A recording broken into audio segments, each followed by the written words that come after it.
Olá, boa noite, meus queridos companheiros, sejam todos muito bem-vindos. Olá, Tuca. Olá, Gustavo, Duarte, Tuca e o Paulo Henrique, né? Não posso esquecer. Boa noite também, Adriana Dantas, Marcileia, Luciano, Guilherme. Sejam todos muito bem-vindos. Olá, Valdete.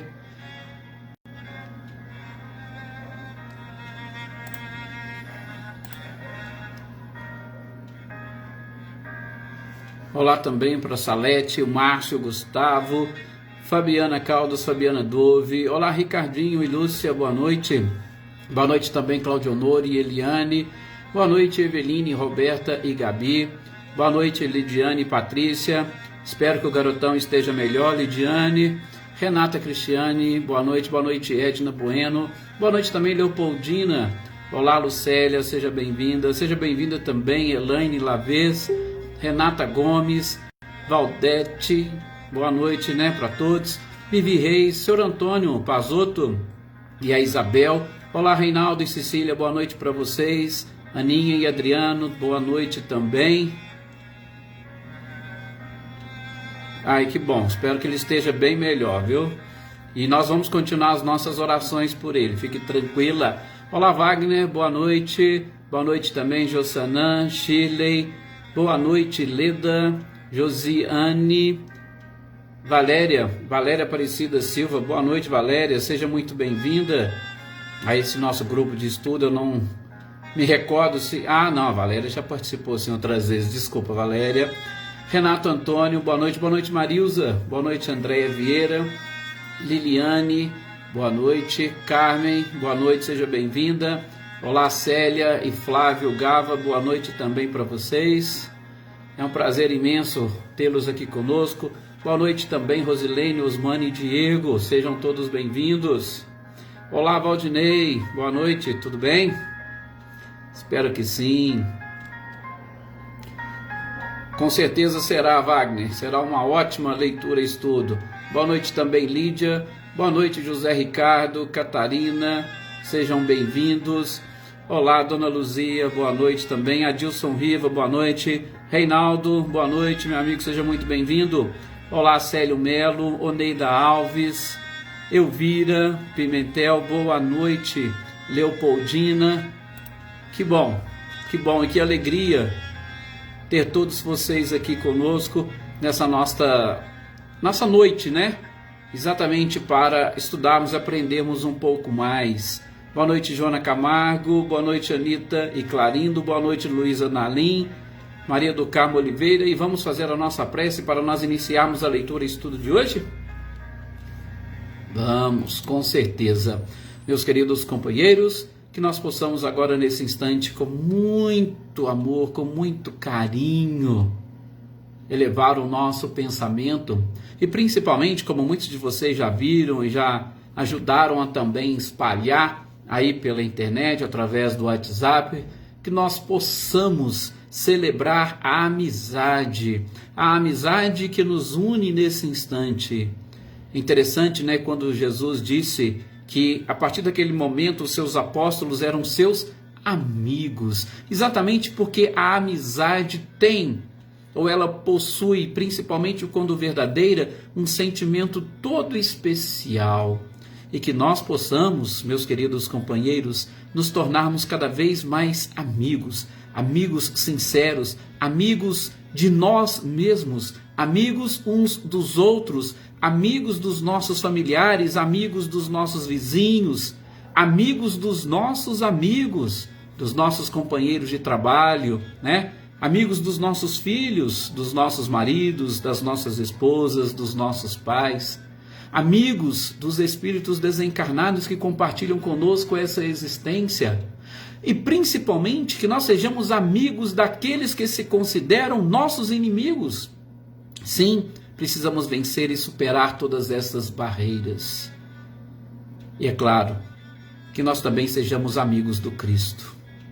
Que Jesus, na sua bondade imensa e infinita, nos abençoe, nos proteja e nos ampare, e que a nossa amizade possa se tornar cada vez mais forte e que sejamos capazes de captar as energias deste Mestre incomparável para continuarmos neste processo rumo à nossa evolução, rumo ao nosso crescimento, através do conhecimento que estamos adquirindo, que logo logo se transformará em sabedoria e avançaremos nessa escala espírita, atingindo a segunda ordem de espíritos bons e preparados para todos os obstáculos que a vida nos apresentar.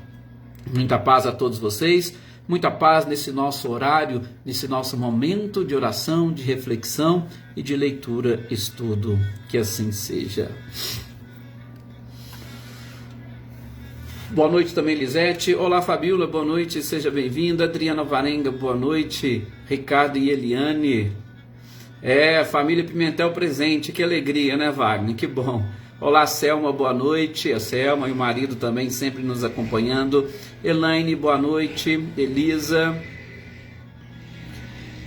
Aí o Wagner desejando um feliz dia do amigo para todos. Gente, nós vamos daqui dar sequência à nossa leitura e estudo.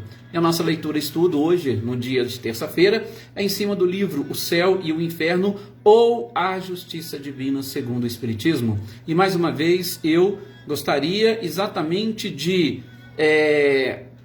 lembrar sempre a sequência do título, Justiça Divina, que a gente vai hoje justamente com esses exemplos, ou melhor, com o exemplo deste Espírito que nós já iniciamos, né? A nossa conversa no encontro passado. Kardec vai, sobretudo, soltar depois uma nota falando da importância de nós reconhecermos essa justiça divina. Então, sempre analisem, sempre avaliem tanto o aspecto do céu quanto do inferno sob a luz da justiça divina. Boa noite, Renato Leite, boa noite, Mariinha, seja bem-vinda, boa noite também, Fabiano e Kelly, boa noite para todos vocês. Então, olá, Marquinhos, boa noite, seja bem-vindo, meu amigo.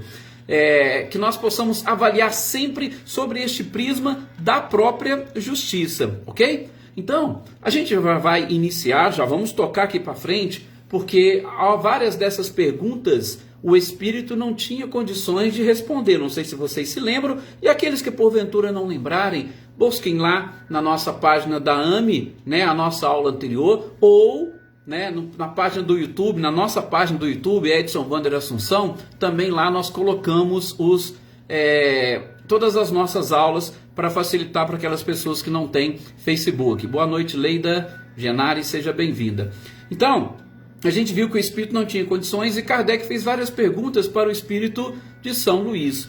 Gente, e o que nós temos percebido, sobretudo neste capítulo sobre criminosos arrependidos, é exatamente a questão do arrependimento. Só que aí eu vou voltar um pouquinho na nossa leitura e estudo de ontem.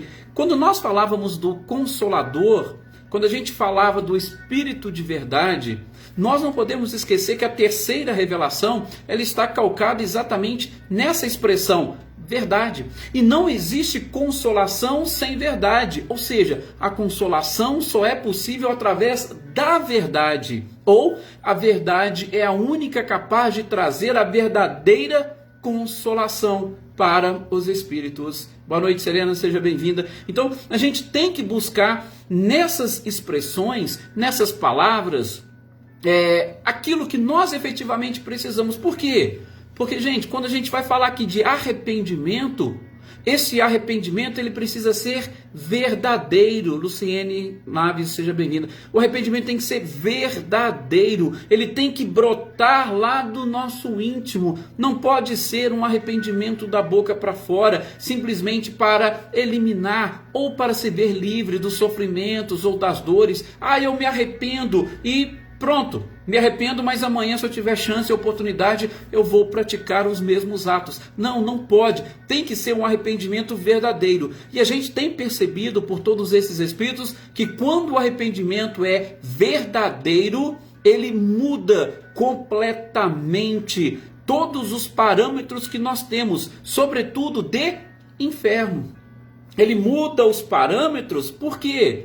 Porque o arrependimento é algo que nos prepara para atingirmos diretamente o próprio perdão, e ele elimina dor, ele elimina sofrimento do nosso próprio coração. Conceição Lopes, boa noite, seja muito bem-vinda. É um prazer tê-la aqui conosco. Olá, Andréa Dantas, boa noite também, Ercília. Então, não nos esqueçamos jamais disso.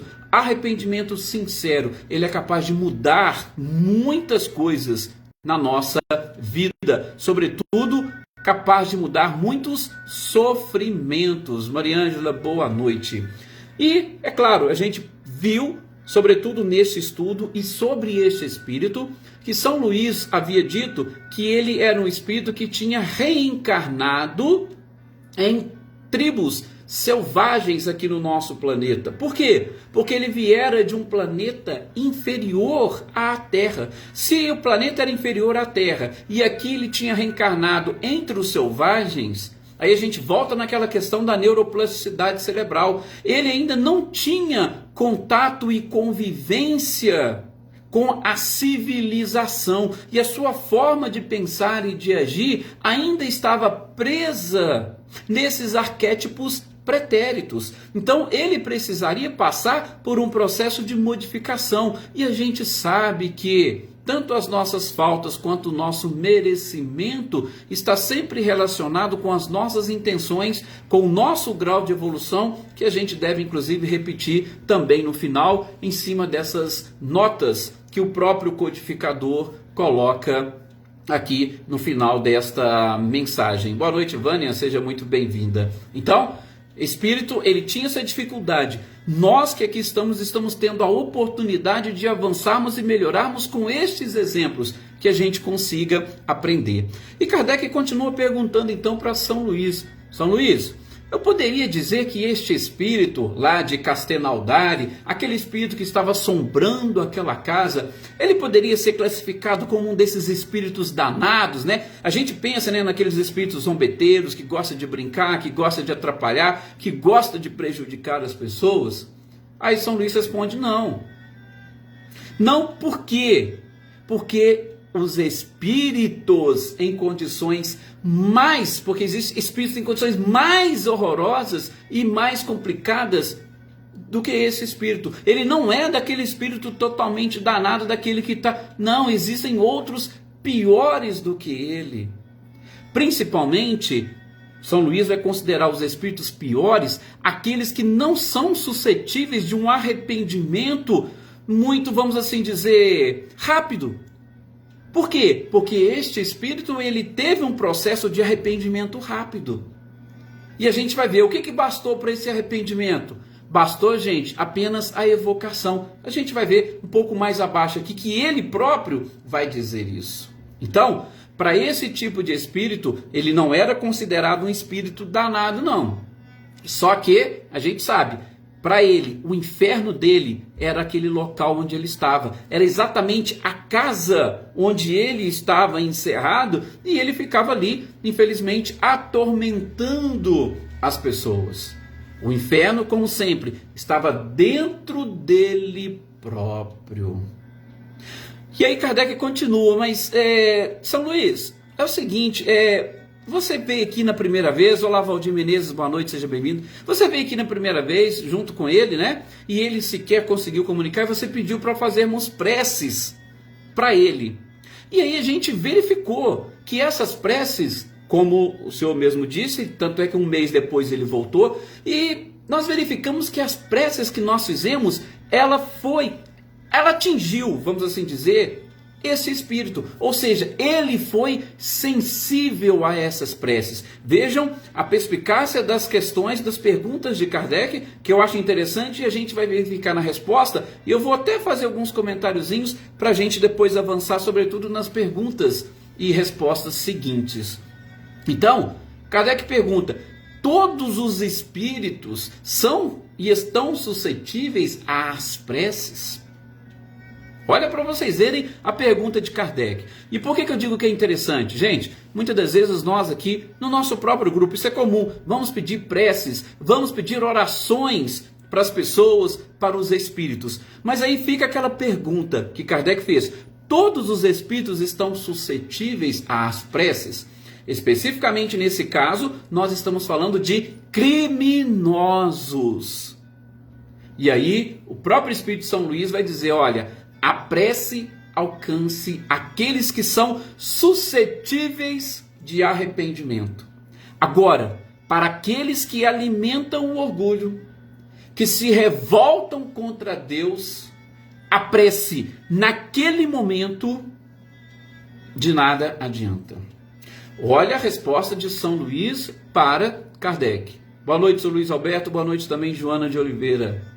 Então, para as pessoas que estão suscetíveis ao arrependimento, a prece tem a sua eficácia. Para aquelas pessoas que ainda alimentam o orgulho e se revoltam contra Deus, a prece naquele momento não os atinge. Boa noite, Joana Carneiro. Boa noite, Filomena. É sempre um prazer, Filomena. Não tem problema não com atraso. A gente sabe como que as coisas acontecem na nossa vida, né? Olá, Leopoldina. Não sei se eu cumprimentei. Então, gravaram isso? Perceberam o que o Kardec e São Luís falou para nós? Porque, gente, ele até acrescenta, né? São Luís fala o seguinte: inclusive, para essas pessoas orgulhosas, para estas pessoas que se revoltam contra Deus, a ineficácia da prece, elas funcionam inclusive como um castigo para elas. Olha para vocês verem, eu vou repetir e vocês avaliem comigo. Boa noite, Alex, seja bem-vindo. Boa noite, Tiago Torres. Avaliem comigo.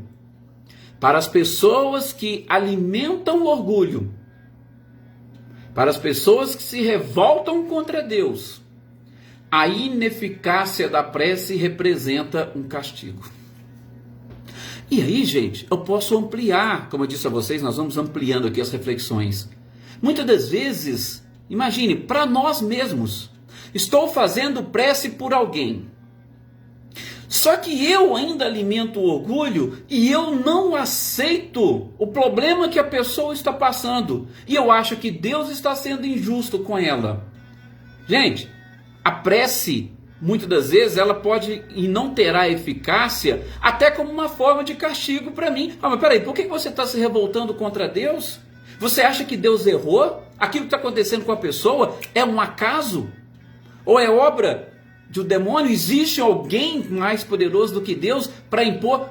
Então, peraí, se nós alimentamos o nosso orgulho ou nos revoltamos contra Deus, pode ser que a ineficácia da prece esteja justamente em nós e não naquela pessoa que não a está aceitando. Veja que interessante. Repito, ampliando as reflexões para a gente entender. Para a gente entender como que funciona, porque a prece é algo fantástico. A gente vai estudar lá na Lei de Adoração, na terceira parte do Livro dos Espíritos. A gente vai estudar um pouquinho sobre a prece. E a gente já pode adiantar, São Luís respondeu isso aqui para Kardec. Veja que interessante.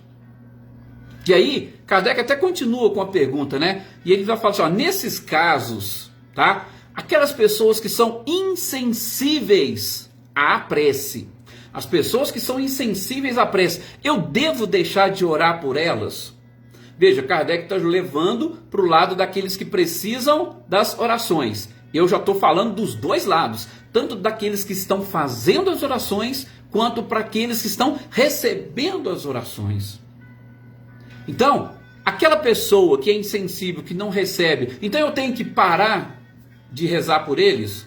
Kardec falou não, São Luís falou não.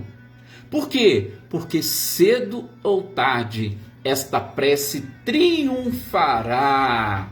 Ela vai vencer este endurecimento no coração da pessoa. Sim. Aí o que eu poderia dizer? Ou qual foi a conclusão que eu cheguei? Eu posso estar equivocado, tá? Porque aqui não são observações de Kardec, são observações nossas. Gente, eu imagino que essa prece seja como uma semente. A partir do momento que a gente vai fazendo, a gente vai lançando esta semente no coração daquela pessoa.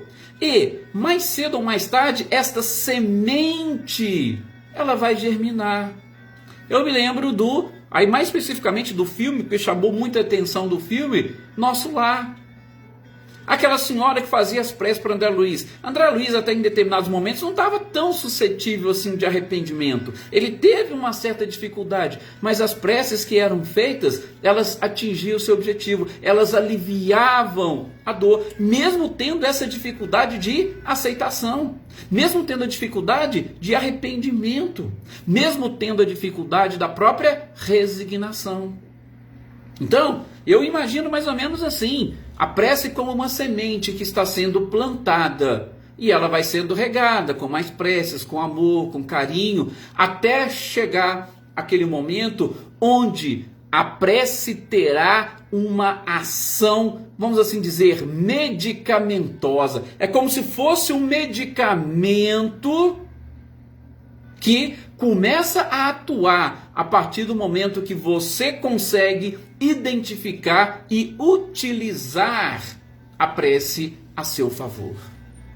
Tá? Então, não nos esqueçamos. A pessoa está insensível? Continuemos com as nossas orações. Vamos persistir. Por quê? Porque essa recepção, gosto de falar muito, depende da pessoa para quem estão sendo direcionadas as preces. Sim, quanto mais sentimentos nós colocarmos nas nossas preces, maior potencialidade elas terão exatamente para que chegue naquela pessoa e quebre esta carapaça, este endurecimento. Mas a pessoa precisa receber. Por quê? Livre-arbítrio. Todos nós temos o livre-arbítrio. Eu posso receber e posso aceitar, como eu também não posso aceitar. Tá? Então, o endurecimento é a principal característica. E a própria ignorância. E vocês vão ver mais adiante. O próprio Espírito vai também dizer isso. A Helena está colocando aqui que ela fez muitas preces e não concordou, mesmo entendendo o que aconteceu com ele. Então eu errei? Não. Não vejo isso, Elaine, como um erro. Não vejo isso como um equívoco. Muito pelo contrário. Quando a gente faz, a gente quer, sobretudo, o melhor. O detalhe é que muitas das vezes a gente não entende, não sabe o que é o melhor. E aí nós acabamos nos revoltando. Mas assim, eu fiz prece, Deus, você não ajudou, você não ouviu minhas preces? Não, ele ouviu sim as suas preces. Só que existe uma necessidade de provas, de expiações, existe uma pessoa que está recebendo e que vai potencializar aquele medicamento que a prece representa, e existe também um teste para você com relação àquilo que a gente fala no próprio Pai Nosso: seja feita a sua vontade. Então, ninguém erra por fazer prece por alguém. Não, de jeito nenhum. Por isso que nós precisamos entender como que funciona esse processo, como que funciona a própria eficácia da prece. Veja, nesse espírito funcionou por quê? Porque lá na frente, um mês depois, o espírito ficou mais calmo e ele foi trazido até aquela equipe que pôde trabalhar com ele. Então, olha para você ver, exatamente, o seu objetivo é esse. Ah, mas não foi atingido. Opa, não foi atingido por quê? Não foi porque Deus é ruim ou que ele não ouviu suas preces. Absolutamente. Né? André ainda Vieira colocou aqui: água mole em pedra dura, tanto bate até que fura. Exatamente esse ditado. Então, são vários fatores que envolvem essa prece. Por isso que a gente, para nós que aqui estamos, posso falar com vocês, nunca se revoltem contra Deus se vocês não foram atendidos nas preces. Por quê? Porque nós não sabemos o que é melhor para cada espírito. Nós não podemos mudar a vida do outro. Nós não podemos atingir a sua própria liberdade. O que nós podemos fazer é fazer as preces, enviar essas energias, essas vibrações para auxiliá-la. Lógico que vai depender exclusivamente dela.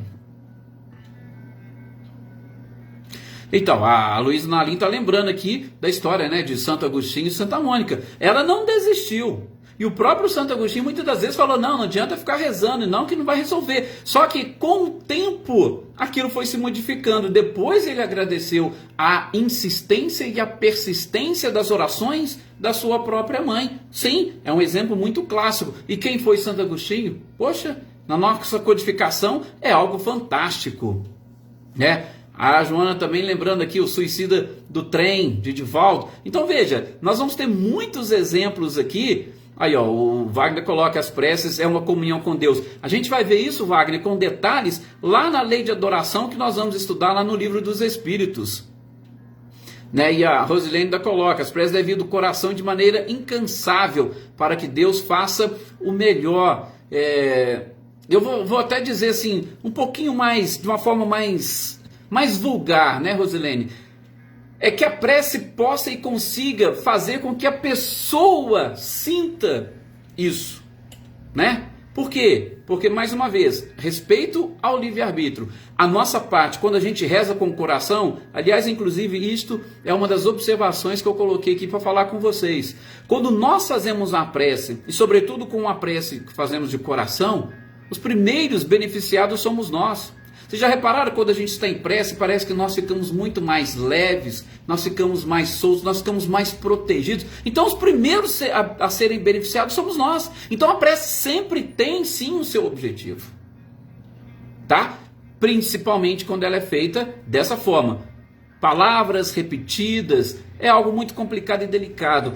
Precisa estar acompanhada de sentimentos. Boa noite, Tuca Carvalho, seja bem-vinda. É isso mesmo, Tuca, Magda, né? Vamos falar Magda aqui para diferenciar. Seja feita a tua vontade. A gente tem que aprender a reconhecer isso, né? E a Marilza fala que isso, Marilza, que você fala, é aquilo que está escrito lá no capítulo 27 do Evangelho segundo o Espiritismo. Nós temos que fazer a prece e deixar que as coisas, que a vida tome e continue o seu próprio curso. Boa noite, Rudinei, seja muito bem-vindo. O Valdinho ainda coloca, Jesus mesmo nos ensinou a orar ao Pai como uma forma de nos conectarmos com Ele. E é isso que a gente precisa, conexão. Quando a gente se conecta com Deus, a gente tem a, aspas, obrigação de saber e entender o que Deus quer com toda aquela situação. E não que seja feita a nossa vontade. Não, peraí. Deus, se Ele é o Criador e a inteligência suprema, é claro que Ele sabe melhor do que nós aquilo que é também melhor para as pessoas.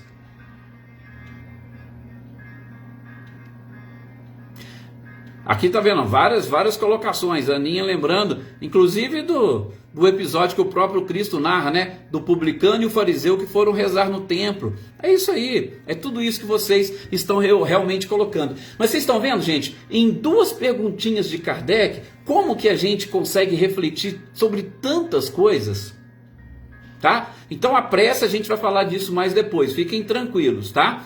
A prece, ela vai depender de nós que estamos fazendo, daquilo que nós estamos direcionando, das energias, vibrações, dos sentimentos. Ela também depende do receptor, como que ele está recebendo essas preces, tá? E de todas as circunstâncias que envolvem a sua vida, principalmente a espiritualidade que, cumprindo os desígnios da providência divina, vão ajudá-lo, vão auxiliá-lo, se ele estiver preparado, se ele estiver pronto para receber este auxílio. É mais ou menos assim que as coisas funcionam. Boa noite, Gilberto Souza, seja muito bem-vindo. E aí,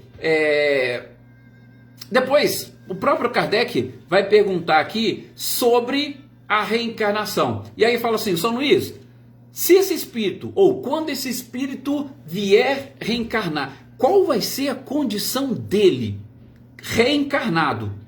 Aí São Luís falou, tudo vai depender do grau de arrependimento dele. Olha, ele já estava arrependido, ou ele estava se arrependendo. Dependendo do grau de arrependimento, aí é que nós vamos ver como que seria a sua próxima encarnação. Vejam que as poucas conversas e as preces que foram direcionadas a ele já deram resultado. Tanto assim gente, que a partir dessa pergunta, quem vai responder é o próprio Espírito. Já não é mais São Luís que está respondendo para ele. Olha para vocês verem. Isso porque um mês atrás ele chegou e não tinha condições nenhuma. Vocês lembram que a gente comentou aqui? Ele não tinha condições nenhuma. Um mês depois das preces e tal, as coisas foram mudando, as coisas foram melhorando. Com certeza, isso mesmo, Marinha. Sempre tem alguém que vai ser beneficiado com as pressas. E é lógico, primeiramente nós próprios, né? Boa noite, José Luiz, seja bem-vindo. Olá, Larissa Bonfim e Laís, sejam bem-vindos. Olá, Adriana Valério, boa noite. Então, as perguntas seguintes já é o Espírito que responde. Olha para vocês verem, Kardec já foi direto. Peraí, por que a primeira vez que a gente te evocou, você não quis escrever? E ele já falou, porque eu não queria. Ora, como é que o Espírito estava na primeira vez que ele foi evocado? Mas aí Kardec falou, mas por que você não queria? E ele falou, olha, ignorância minha e endurecimento. Ele respondeu assim, com duas palavras. Eu estava ignorante e endurecido, por isso eu não queria. E aí Kardec pergunta depois, você pode deixar a casa quando você quiser? Aí ele fala, ó, agora eles me permitem deixar a casa. Por quê? Porque eu estou aproveitando os seus conselhos. Eu estou aproveitando essa oportunidade que eu tive de ser evocado, de ouvir vocês. Então agora eles me deixam sair.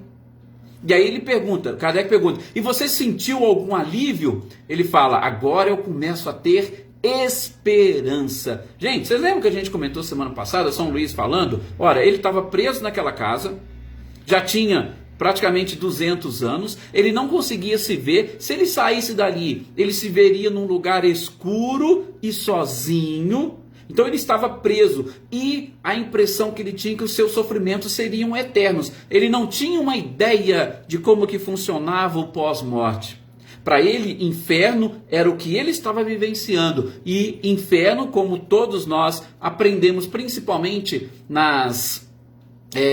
com as religiões tradicionais, é algo que é eterno, ou seja, vai durar para sempre. Só que ele falou, opa, quando vocês vieram e me chamaram, eu comecei a ouvir aqui os seus conselhos, algumas coisas, aí eu percebi que existe esperança, e a esperança trouxe para ele alívio. E Kardec já pergunta, olha, se a gente pudesse te ver, como que nós te veríamos? Vocês lembram no encontro passado que um médium vidente viu ele com uma camisa toda ensanguentada e com um punhal na mão? Pois é, Kardec agora pergunta para ele, se a gente pudesse ver, como é que a gente te veria? Ele falou, ó, vocês iam me ver com uma camisa. Tudo bem, a camisa ainda está suja, mas eu já não carrego mais o punhal comigo.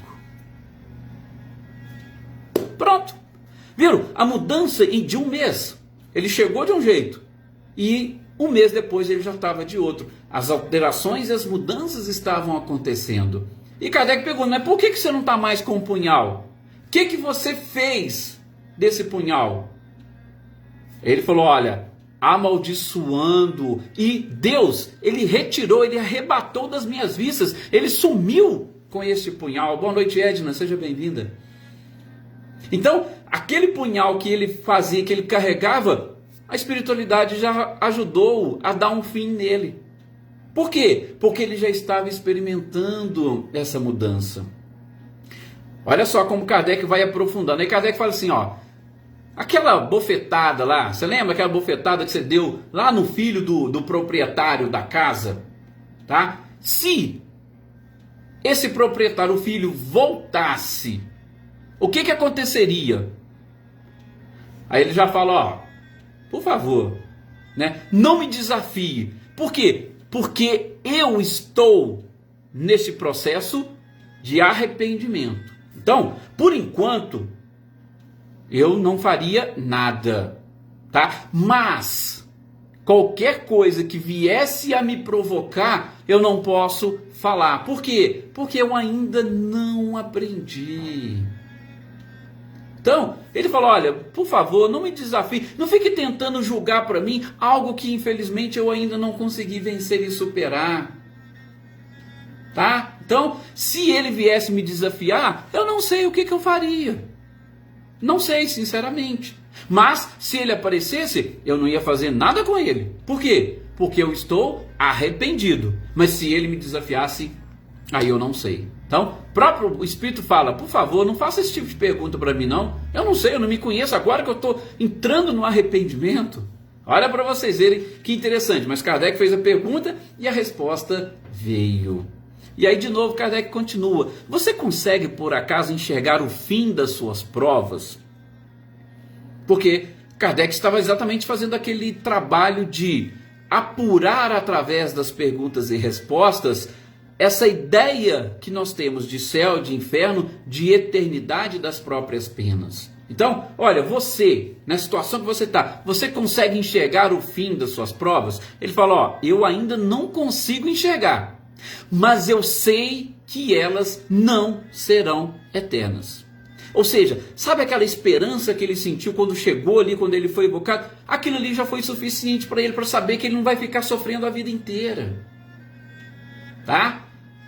Então, a esperança, gente, é uma das coisas fantásticas que a gente precisa aprender a desenvolver. E segue Kardec perguntando, olha, você poderia descrever um pouquinho da sua situação? E a gente está perguntando não é por curiosidade não, é exatamente para nós aprendermos. E ele falava, olha, eu já disse, eu não via nada além do crime que eu cometi. Eu estava ali simplesmente na minha mente com aquele crime. Lembra qual era o crime? Ele chegou a matar o seu irmão e depois matou a mulher, que era inclusive o motivo da discórdia. Por isso ele ficou na casa, ficava ali assombrando o local. Esse era o crime. E ele falou que ele ficava visualizando aquele crime, aquela cena, constantemente.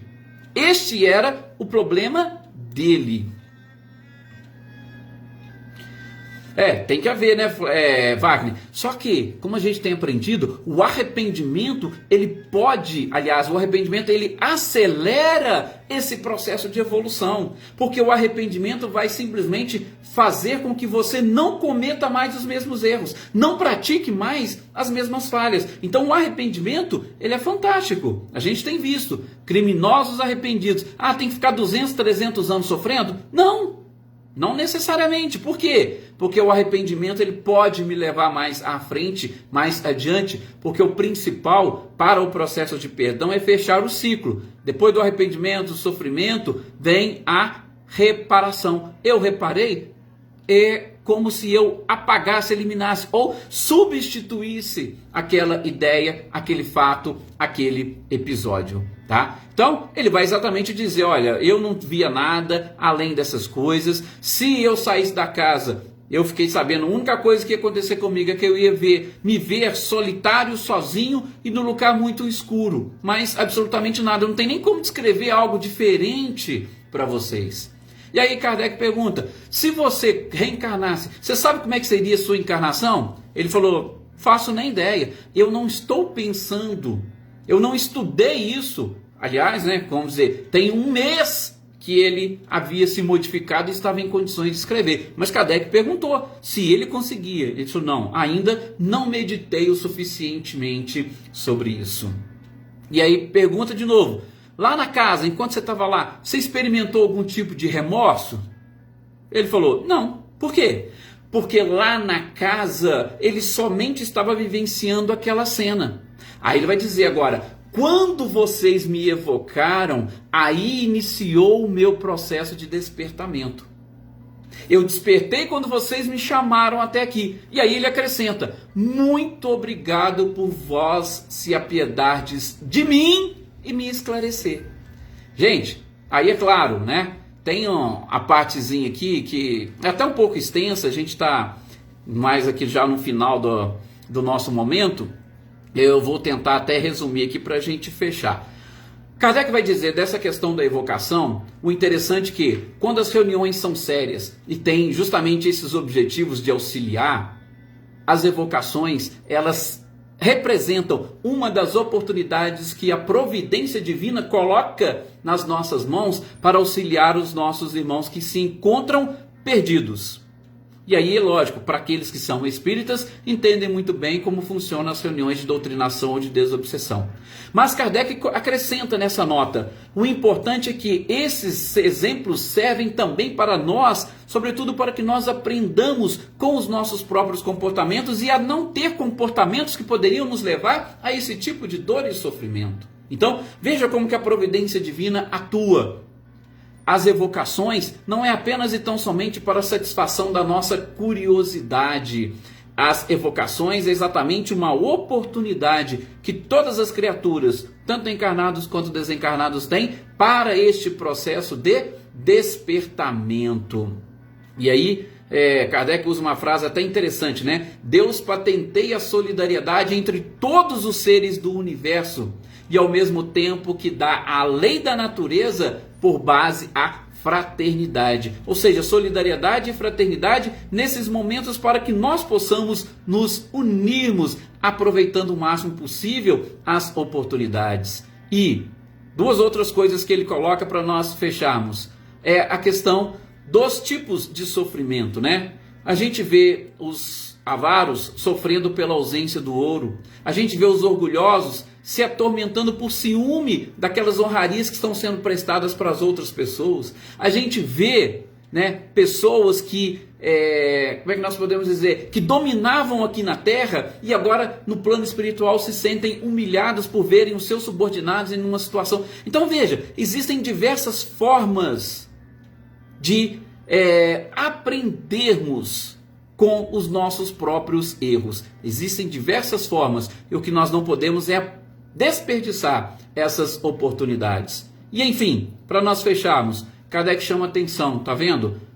O dogma das penas eternas, ele precisa ser derrubado definitivamente. Por quê? Porque não existem penas eternas. Acabamos de citar um exemplo de um espírito que por 200 anos estava sofrendo num lugar e bastou uma evocação para que ele se despertasse, exatamente uma evocação para que ele buscasse o arrependimento, e esse arrependimento mudaria a sua existência, mudaria a sua forma de ver, de encarar a vida, e iria novamente colocá-lo no caminho, no rumo da sua evolução, da própria perfeição e da felicidade. Então, eliminemos completamente essa ideia de penas eternas. Busquemos esses exemplos. No próximo encontro a gente continua ainda falando de criminosos arrependidos que têm nos ensinado e muito nesses dias, nesse período que nós estamos estudando e fazendo essa leitura e estudo do livro Céu e o Inferno. Gente, muito obrigado mais uma vez pelo carinho de todos vocês, pela companhia, pela amizade, pelas energias e vibrações. E que todos vocês consigam sentir e perceber as bênçãos do nosso Mestre amado e querido Jesus, a paz que Ele derrama sobre todos nós e essa companhia maravilhosa da espiritualidade que sempre nos assiste. Muita paz, muita tranquilidade e principalmente uma excelente noite para todos vocês.